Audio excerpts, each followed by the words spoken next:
Hello guys, आज मैं इस वीडियो में क्लास 10 मैथ्स की रिवीजन सेक्शन की एक्सरसाइज R5 की क्वेश्चन नंबर 1, 2 एंड 3 ये तीनों क्वेश्चन इसी वीडियो में कराने वाला हूँ। इसकी पहले की वीडियोस में मैंने एक्सरसाइज R1 से लेकर R4 तक करा चुका हूँ, जिनका लिंक मैं इस वीडियो की डिस्क्रिप्शन में दे दूँगा। अब आइए वीडियो को शुरू करते हैं। पहले क्वेश्चन नंबर 1, तो इसमें 4 पार्ट दिया हुआ, आइए एक एक करके करते हैं। तो पहले क्वेश्चन नंबर 1 ने क्या कहा है, देखिए, find common factors of the following. तो क्वेश्चन नंबर 1 ने कहा है नीचे दिए गए सबका कॉमन फैक्टर्स निकालना है। तो आइए एक एक करके करते हैं। तो यहाँ पे दो पार्ट दिया हुआ है, देखो, एक है 14pq, दूसरा है 28p² q²। इन दोनों में से हमें कॉमन फैक्टर्स निकालना है। तो पहले 14pq का फैक्टर्स निकाल लेते हैं। 14 को हम 2 × 7 लिख सकते हैं, साथ में p × q है 28p² q²। अब इसको फैक्टर्स में लिखेंगे। 28 को हम लिख सकते हैं, देखो यहाँ पे फैक्टर्स ले लेते हैं 28 का, 2 से 14 टाइम्स, 2 से 7 टाइम्स। तो 28 का फैक्टर्स क्या क्या हुआ, 2 × 2 × 7, और साथ में p² है, मतलब p 2 टाइम्स है, और q² भी है, मतलब q भी 2 टाइम्स। तो लिख लिया q × q। अब हमें कॉमन फैक्टर निकालना है, तो इससे पहले मैं यहाँ पे लिख लेता हूँ कॉमन फैक्टर्स। देखो कॉमन फैक्टर्स, ये तो फैक्टर्स है, तो इन दोनों में से कॉमन क्या क्या है, 2 यहाँ है, एक 2 यहाँ भी है, तो एक 2 कॉमन है, तो एक 2 लिख लिया, ये 2 कॉमन है। और 7 है यहाँ पे, यह भी 7 है, तो 7 भी, एक 7 दोनों में कॉमन है। और p यहाँ भी है, वहाँ 2 है, लेकिन एक तो कॉमन है, दोनों में एक है, इसीलिए कॉमन लिखना है हमें, तो एक ही p लिख सकता हूँ।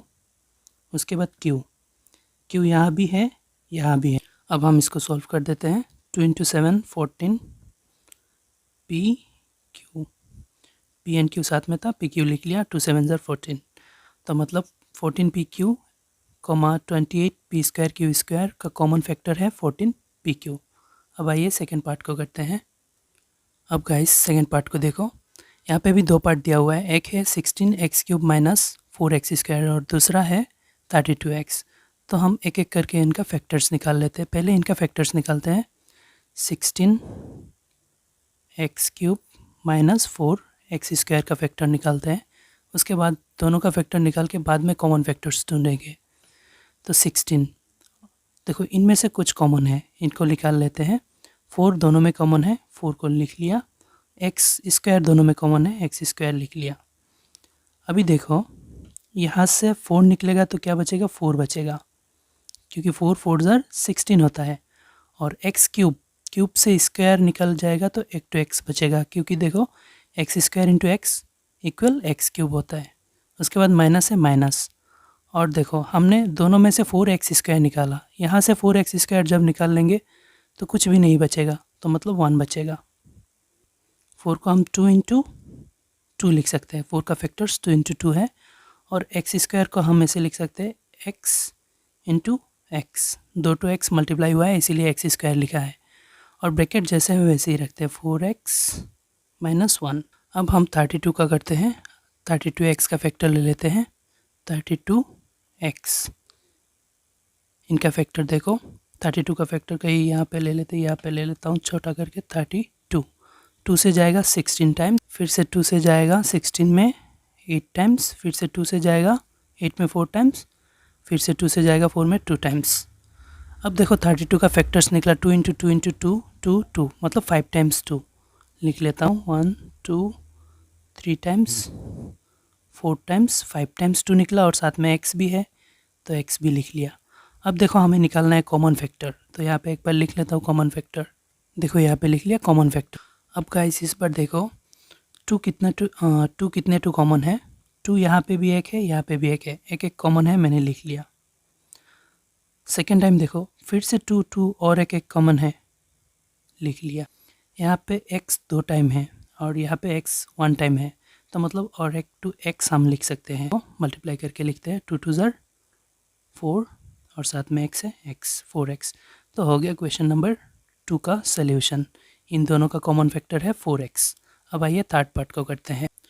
अब गाइस थर्ड पार्ट को देखो, तो थर्ड पार्ट में देखो 3 पार्ट हैं टोटल। इन तीनों में से हमें कॉमन फैक्टर्स निकालना है। तो एक काम करते हैं, एक एक करके उनका फैक्टर्स पहले ले लेते हैं। पहले 20 पी क्यू का फैक्टर्स ले लेते हैं। यहाँ पे 20 पी क्यू, इनका फैक्टर्स लिख लेते हैं। पहले 20 का फैक्टराइजेशन क्या होगा, यहाँ पे 20 का फैक्टर्स लेते हैं। पहले 20 2 से 10 टाइम्स, 2 से 5 टाइम्स। 5 एक प्राइम नंबर है और नहीं जाएगा, इसलिए 20 का फैक्टर्स हुआ 2 इंटू 2 इंटू 5। और पी एंड क्यू साथ में है तो पी इंटू क्यू।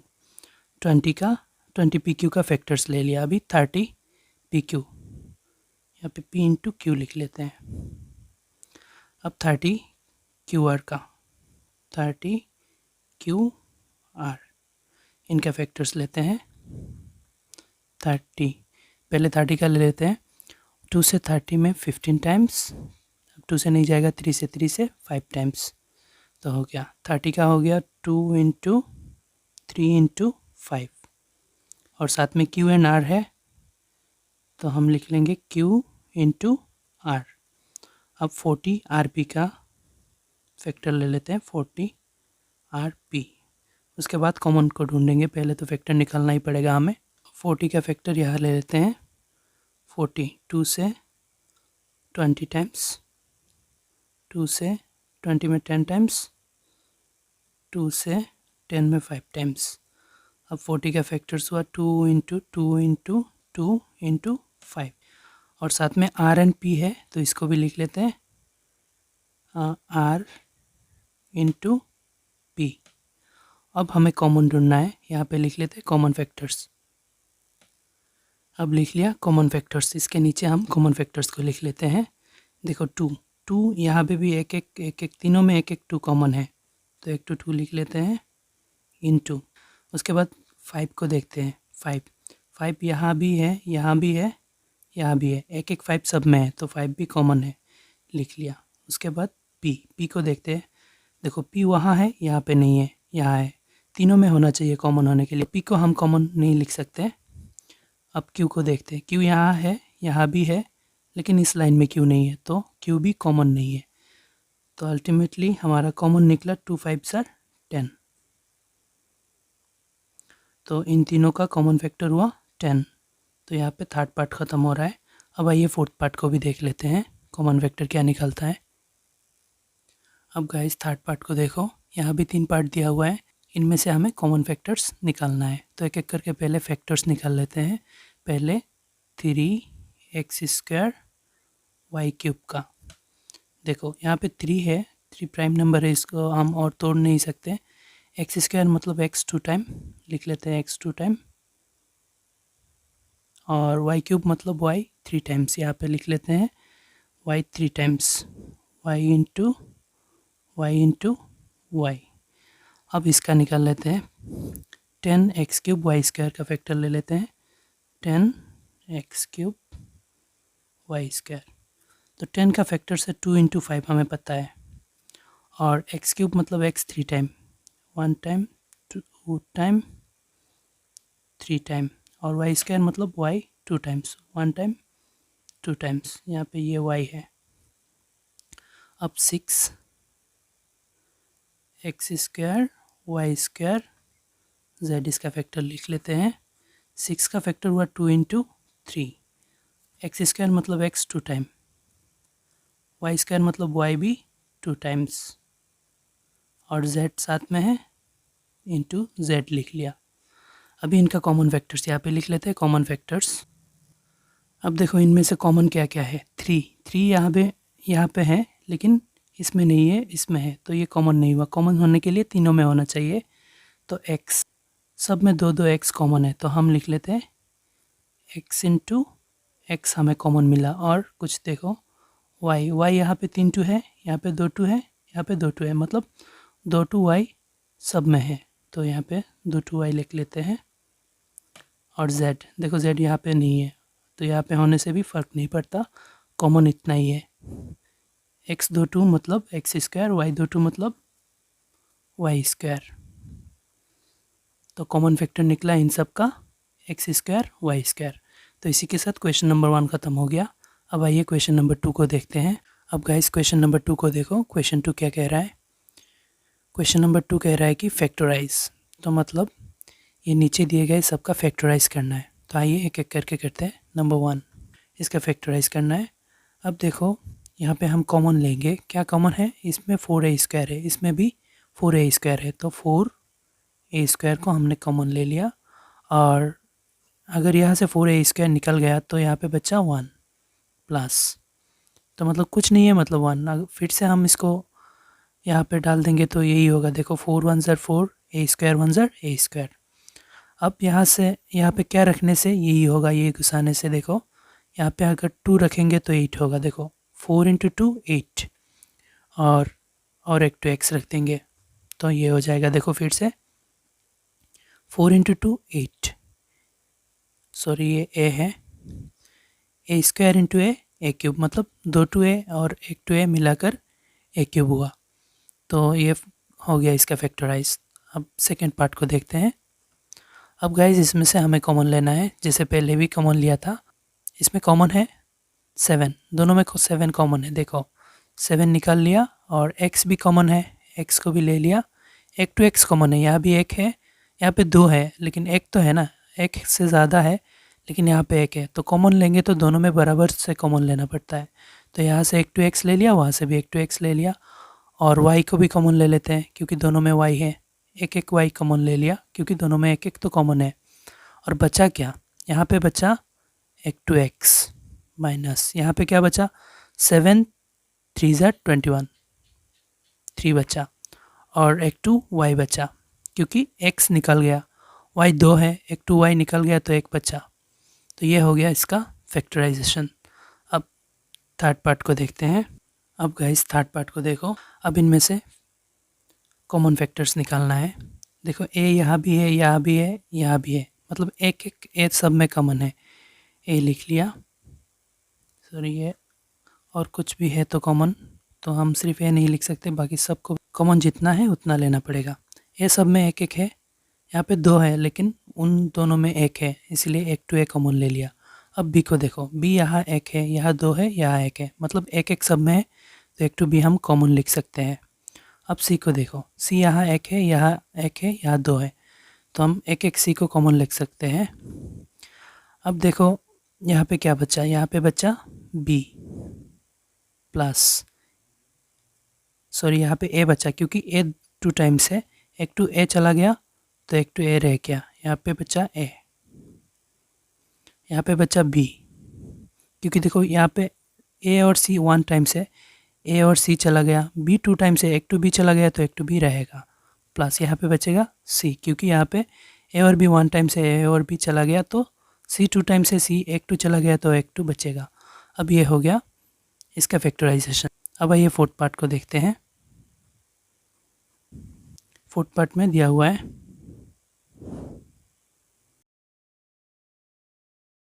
इसका हमें फैक्टराइज करना है, तो कॉमन ले लेते हैं। कॉमन क्या है? a स्क्वायर, दोनों में कॉमन है, दोनों साइड में, तो इसमें से a स्क्वायर चला जाएगा तो a बचेगा, इसमें से a स्क्वायर चला जाएगा तो b स्क्वायर बचेगा। तो ये हो गया इसका फैक्टराइजेशन। अब गाइस क्वेश्चन नंबर 3 को देखो। क्वेश्चन 3 क्या कह रहा है? क्वेश्चन 3 भी कह रहा है फैक्टराइज क्वेश्चन 2 की तरह, लेकिन इसमें जो क्वेश्चंस दिया हुआ है वो थोड़ा सा चेंजेस करके दिया है। आइए एक एक करके करते हैं। पहले फर्स्ट पार्ट, इसको हम फैक्टराइज करते हैं। देखो कैसे, इन दोनों में से कॉमन लेते हैं। देखो इस बार 2 2 करके कॉमन लेना पड़ेगा। देखो चारों में से कॉमन कुछ नहीं ले पाओगे, तो इसीलिए इन दोनों में से कॉमन क्या आएगा? x कॉमन आ जाएगा, तो एक x2 निकल, एक 2x यहाँ से निकलेगा तो बचेगा एक 2x, प्लस का प्लस, x निकल गया तो रहेगा y, और यहाँ से क्या है? प्लस है, दोनों में कॉमन प्लस ले लिया, दोनों में 6 कॉमन देख रहा हूँ तो 6 को मैं निकाल लेता हूँ, तो यहाँ पे बचेगा x प्लस वहाँ पे बचेगा y। अब देखो दोनों ब्रैकेट भी सेम हुआ है तो मतलब ठीक है ये। अब बाहर का एक ले लेते हैं, x प्लस 6, ये x और प्लस 6 ले एक बार लिख लेते हैं, एक 2 फैक्टर बना लिया, और इन दोनों कॉमन है, कॉमन में से एक ले लेते हैं, x प्लस वाई। अब इसका फैक्टराइजेशन हो गया। अब आइए सेकेंड पार्ट को करते हैं। अब गाइस देखो सेकेंड पार्ट को दिया हुआ है X Y plus Y plus one, ये वाला लिख लिया। अभी इसका फैक्टराइज करते हैं। अब देखो इन दोनों में से कॉमन क्या है, एक्स कॉमन है, एक्स निकाल लिया तो इसमें बचा वाई प्लस यहाँ कुछ नहीं बचा, मतलब वन बचा। और यहाँ इन दोनों में प्लस कॉमन है, प्लस वाई और वन में क्या कॉमन है, कुछ नहीं है, तो इसीलिए कुछ कॉमन नहीं रहता तो हम वन लिख लेते हैं। अब फिर से वाई प्लस वन, अब वन यहाँ अंदर घुसाएंगे तो वही होना है। देखो 1 into y, y plus plus plus, one one ज़र वन। तो अभी बाहर का एक ले लेते हैं, एक्स प्लस वन, और इन दोनों कॉमन है, इन दोनों में से एक लिख लेते हैं, वाई प्लस वन। अब हो गया इसका फैक्टराइजेशन, ऐसे ही करना है फैक्टराइजेशन। अब आइए थर्ड पार्ट को देखते हैं। अब गाइस थर्ड पार्ट को देखो, अब इसका फैक्टराइज करना है। देखो कैसे, इन दोनों में से हमें कॉमन लेना है, दो दो करके कॉमन लेंगे। इन दोनों में से कॉमन क्या होगा, यहाँ भी 12 है, यहाँ 12 का मल्टीपल है 24, तो 12 कॉमन लिख लिया यहाँ पे। और एक्स स्क्वायर यहाँ भी है, यहाँ भी है, तो एक्स स्क्वायर भी कॉमन। अब बच्चा क्या क्या लिख लेते हैं, 12 2 ज़ा 24, तो 2 बचा। और एक्स स्क्वायर तो निकाला है, एक्स स्क्वायर नहीं है, और वाई बचा है, वाई लिख लिया। उसके बाद प्लस है, प्लस लिख देंगे। उसके बाद 12 एक्स स्क्वायर। अभी देखो 12 एक्स स्क्वायर तो इन दोनों में से हमने कॉमन लिया था, तो यहाँ पे कुछ नहीं बचा, मतलब वन बचा। इन दोनों में माइनस कॉमन है, माइनस ले लिया। और इन दोनों में कॉमन क्या है, 6 इसमें भी है, उसमें भी है, और x भी है, तो 6x कॉमन है, लिख लिया। तो 6x निकल आएगा तो क्या बचेगा, 6 2 ज़ा 12, मतलब 2 बचेगा। x तो निकल गया तो y बचेगा माइनस। अब देखो यहाँ कौन सा नंबर बिठाने, देखो यहाँ कौन सा साइन बिठाने से माइनस होगा, माइनस प्लस माइनस होगा, तो यहाँ पे प्लस बिठाना पड़ेगा। और 6x तो निकल गया, तो यहाँ क्या बिठाना पड़ेगा, वन बिठाना पड़ेगा, कुछ नहीं बचा है ना, इसीलिए हमने वन लिख लिया। 6x into one 6x। अब बाहर का एक लिख लेते हैं, 12 एक्स स्क्वायर माइनस 6x। बाहर का दोनों से एक फैक्टर बना लिया, और इन दोनों कॉमन से एक 2 ले लेंगे, 2y प्लस वन। दोनों का एक ले लिया और बाहर का दोनों मिला के एक बना दिया। तो अब हो गया क्वेश्चन नंबर 3 का फैक्टराइजेशन। अब आइए फोर्थ पार्ट को भी देख लेते हैं। अब गाइस फोर्थ पार्ट को देखो, इसको पहले सजाना पड़ेगा हमें। पहले हम 7 एक्स वाई लिख लेंगे, उसके बाद माइनस एक्स वाई जेड, उसके बाद माइनस 7, उसके बाद प्लस का जेड है, लिख लिया। अभी हम इसको सॉल्व कर पाएंगे, इसका फैक्टराइज कर पाएंगे। देखो इन दोनों में कॉमन क्या है, एक्स वाई कॉमन है, एक्स वाई कॉमन लिख लिया तो बचा 7, और माइनस यहाँ बचा, एक्स वाई निकल गया तो जेड बचा, और यहाँ सामने माइनस है, माइनस ले लेंगे। और इन दोनों में कॉमन क्या है, कुछ नहीं है, मतलब वन कॉमन है। अब क्या बचा, 7 बचा, और माइनस माइनस प्लस होगा, तो यहाँ पे माइनस लिखना पड़ेगा, और जेड है, जेड लिख लिया। अभी देखो बाहर का एक ले लेंगे, एक्स वाई माइनस वन, बाहर का दोनों से एक टू फैक्टर निकाल लिया, और ये दोनों तो कॉमन है, इनका एक ले लेंगे, 7 माइनस जेड। अब गाइस क्वेश्चन नंबर 3 भी यहाँ पे ख़त्म हो रहा है। ये लास्ट पार्ट था, फोर्थ पार्ट, और इसी के साथ ये वीडियो भी ख़त्म हो रहा है।